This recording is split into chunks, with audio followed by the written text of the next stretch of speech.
Hello friends, स्वागत है आप सभी का आपके अपने यूट्यूब चैनल 22 जियो स्टडी में। आज हम देखेंगे मुगल वंश से संबंधित मोस्ट इम्पॉर्टेंट 20 क्वेश्चंस।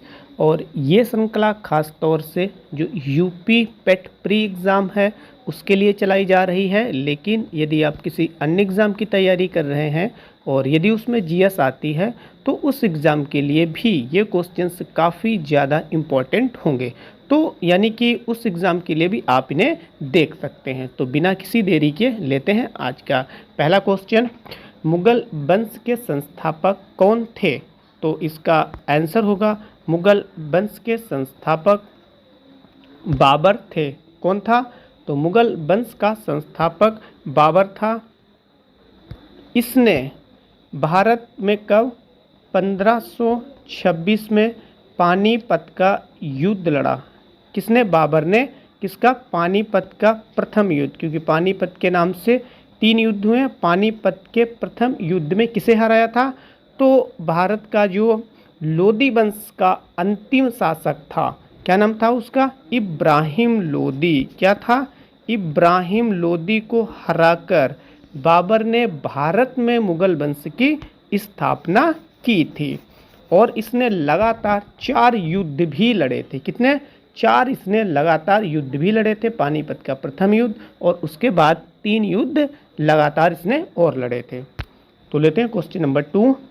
बाबर के पिता उमर शेख मिर्जा कौन से राज्य के शासक थे?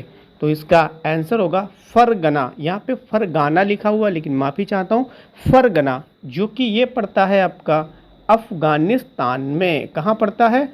तो ये पड़ता है आपका अफ़गानिस्तान में। यानी भारत पे आक्रमण करने से पहले बाबर कहाँ का था? किस देश का था? तो ये अफ़गानिस्तान से बिलोंग करता था। Question number 3। बाबर के पुत्रों के नाम क्या क्या थे? यानी बाबर के 4 पुत्र हुए हैं और उनके नाम है, बहुत ज़्यादा इंपॉर्टेंट है ये। हुमायूं, जो कि बाबर के बाद में भारत में ये मुगल वंश का शासक भी बनता है। फिर कामरान, अस्करी और हिंदाल, जिनमें से ये 2 बहुत ज़्यादा इंपॉर्टेंट हैं ये, क्योंकि बार बार पूछे जाते हैं, हुमायूं और कामरान। ठीक है। फिर क्वेश्चन नंबर 4 है, बाबर के द्वारा लड़े गए प्रमुख युद्ध कौन कौन से हैं?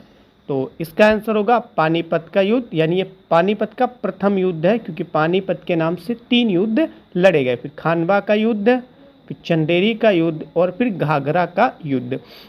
यहाँ पर ये चारों युद्ध एक तरफ तो बाबर के द्वारा लड़े गए।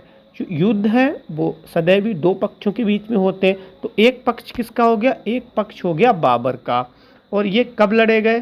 तो ये आपके लड़े गए 1526 में ये लड़ा गया, 1527 में ये लड़ा गया, 1528 में ये लड़ा गया और 1529 में 28 के बाद में 1529 में ये लड़ा गया।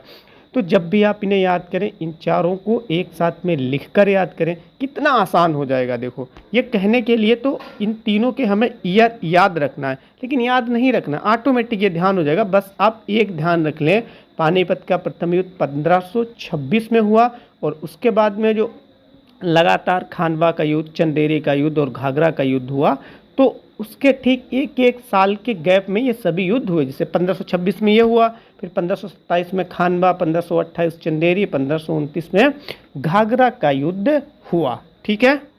तो ये भी हमने देख लिया है, यानी ईयर भी हमने कनेक्ट करके देख लिया। फिर क्वेश्चन नंबर 5, खानवा की लड़ाई कब और किन के बीच तथा विजेता कौन है? तो जो खानवा का युद्ध हुआ या खानवा की जो लड़ाई हुई वो बाबर के मध्य हुई थी।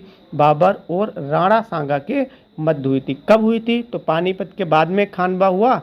पानीपत का युद्ध कब हुआ था? प्रथम पानीपत का युद्ध तो 1526 में, और पानीपत के बाद में खानवा का युद्ध हुआ जो कि 1527 में हुआ था। ठीक है। तो ये भी हो गया है। और इसमें विजय किसकी हुई? तो बाबर की ही इसमें विजय हुई थी। फिर क्वेश्चन नंबर 6, चंदेरी का युद्ध कब और किन के बीच हुआ तथा विजेता कौन हुआ था? तो इसका आंसर है बाबर और मोदनी राव।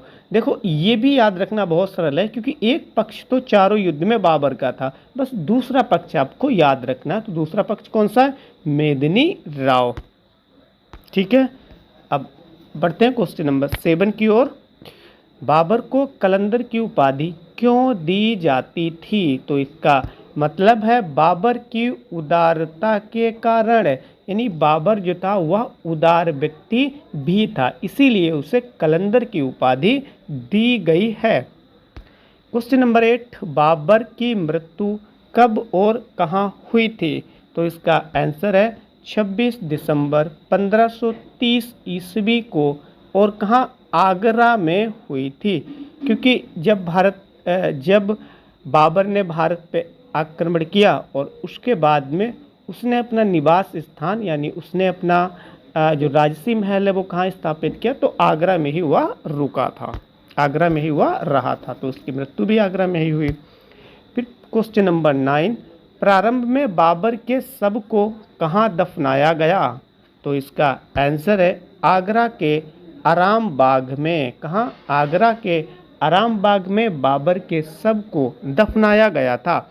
लेकिन जब हम इस क्वेश्चन को बहुत ही केयरफुली समझेंगे तो यहाँ पे एक बात और समझ में आएगी। वो बात ये है, क्वेश्चन में दिया गया प्रारंभ में बाबर के शव को कहाँ दफनाया गया। तो क्वेश्चन को पढ़ने से ये पता चलता है क्या बाबर के शव को 2 बार दफनाया गया था क्या? क्योंकि प्रारंभ क्यों दिया गया है? तो प्रारंभ इसीलिए दिया गया है क्योंकि इसके शव को 2 बार दफनाया गया। कितनी बार? 2 बार दफनाया गया था। एक बार आगरा के आराम बाग में, फिर इसके शव को यहाँ से खोदकर ऐसा कहा जाता है कि इसके शव को आगरा के आराम बाग के बाद फिर कहाँ ले जाया गया था? फिर काबुल ले जाया गया था। कहाँ पे? काबुल। क्योंकि ये बचपन में कहाँ पैदा हुआ था? तो ये अफ़गानिस्तान में पैदा हुआ था, और वर्तमान में जो काबुल है वो अफ़गानिस्तान की कैपिटल भी है। तो ध्यान रखें, प्रारंभ में बाबर के शव को कहाँ दफनाया गया था? तो आगरा के आराम बाग में, और बाद में इसके शव को कहाँ ले जाया गया? तो काबुल में ले जाया गया था। क्वेश्चन नंबर 10, अब्दुल रहीम खान ने बाबर नामा को किस भाषा में अनुवाद किया? तो इसका आंसर होगा फारसी भाषा। और साथ साथ में आप ये भी ध्यान रखें, जो मुगल वंश है उसकी राजभाषा क्या थी? तो फारसी भाषा ही थी। ठीक है, कौन सी थी? फारसी भाषा ही थी। आप जिस तरीके से एक आंसर को याद रखेंगे, इसी तरीके से 2 क्वेश्चन को भी आप याद रख सकते हैं, क्योंकि उनका आंसर सेम ही है। ठीक है, क्वेश्चन नंबर 11, 4 बाग बनाने की परंपरा की शुरुआत किसके समय में हुई थी? 4 बाग बनाने की परंपरा की शुरुआत किसके समय में हुई थी? तो इसका आंसर है अकबर के समय में, यानी अकबर ने 4 बाग, ये एक शैली है, कला की शैली है, जो कि स्थापत्य कला की शैली है, तो उसकी शुरुआत अकबर ने ही की थी। जैसे कि जो बाद में जो शाहजहाँ वगैरह हुआ है, जहांगीर, उसने भी इस शैली का यूज किया। जो ताजमहल है तो उसमें भी 4 बाग शैली का यूज किया गया है। आप जो ताजमहल के चारों तरफ ऐसे ये चीज़ खड़ी हुई आपको मिलेंगी चारों तरफ, ये 4 बाग ही कही जाती हैं, ऐसे चौकोर रूप में, तो इनको क्या कहा जाता है? 4 बाग शैली ही कहा जाता है। क्वेश्चन 12, तुलुगम नीति का सर्वप्रथम प्रयोग बाबर ने किस युद्ध में किया था?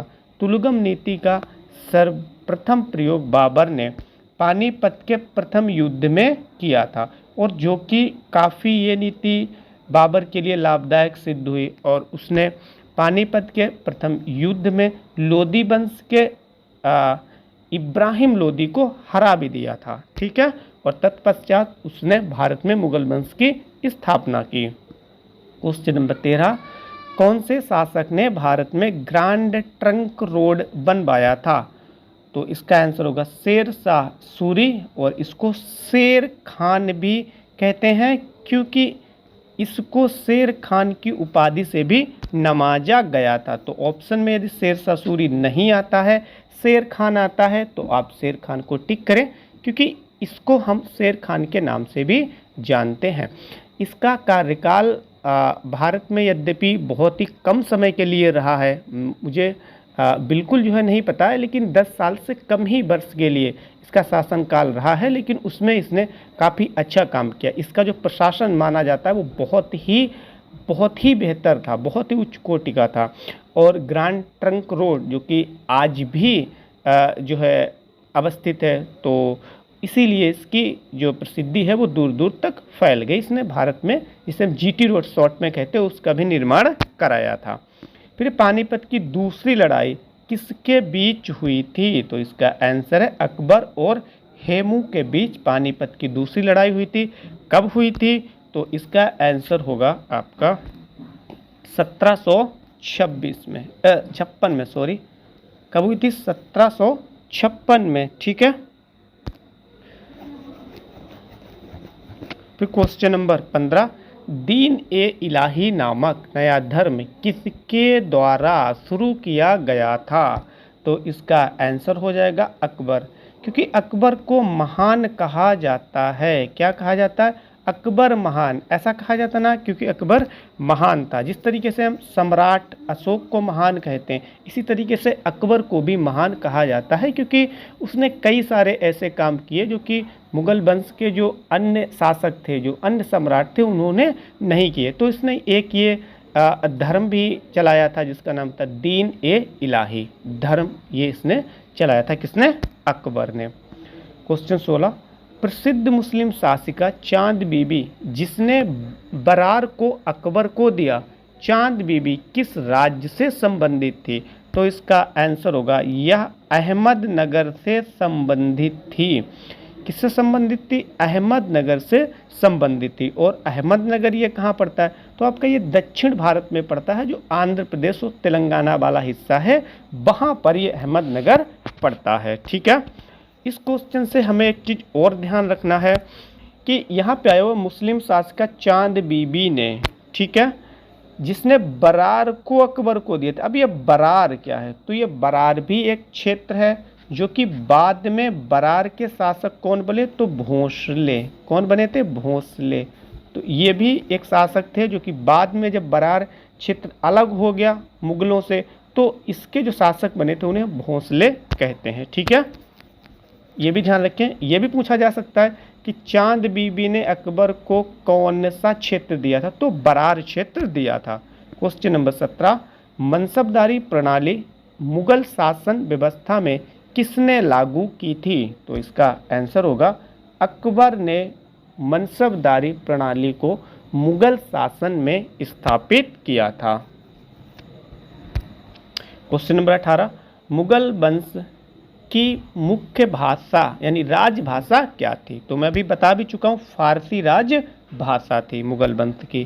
क्वेश्चन 19, अकबर की जीवन कथा किसने लिखी? तो अबुल फजल ने अकबर की जीवन कथा लिखी थी। उसका नाम क्या था? तो आयन ए अकबरी। क्या नाम था? आयन ए अकबरी, ठीक है, जो कि क्या थी? अकबर की जीवन कथा से संबंधित एक किताब थी। और ये अबुल फजल कौन था?